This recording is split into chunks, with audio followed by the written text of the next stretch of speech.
আসলে fuel pass এখনও নেওয়া হয় নাই। আর হচ্ছে এটা অ্যাভেলেবেল কোথা থেকে দিচ্ছে আমরা সেটা এখনও পর্যন্ত জানি না। আমরা এখানে এসেছি ভোর ৫টা ৩০-এর দিকে এসেছি।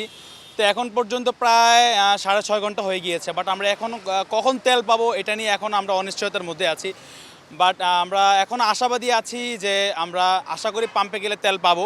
বাট এরকম বাংলাদেশের মধ্যে অনেক পাম্প আছে যে পাম্পের মধ্যে দেখা যাচ্ছে যে আমরা ৪-৫ ঘন্টা দাঁড়িয়ে থেকেও যখন আমরা পাম্পের নিকটবর্তী যাই তখন দেখা যাচ্ছে যে তারা বলছে যে পাম্পে তেল শেষ হয়ে যাচ্ছে। তো এটা আমাদের জন্য চরম একটা হতাশার বিষয়। আমরা প্রশাসনের কাছে বলবো আপনারা এই বিষয়টা একটু বিশেষ করে খেয়াল করবেন এবং আমরা আন্তর্জাতিক মহলের প্রতি আমরা অনুরোধ করব যে এই যে একটা খুব জটিল পরিস্থিতি, এই পরিস্থিতি কিভাবে সামাল দেওয়া যায় এবং দেশের মানুষ যেন সুন্দর মতো জীবনযাপন করতে পারে। আর আমরা এই যে ৬ ঘন্টা ৭ ঘন্টা আমাদের জীবন থেকে অতিবাহিত হয়ে যাচ্ছে জাস্ট খালি তেল নেওয়ার জন্য, এটা খুবই একটা হতাশার বিষয়।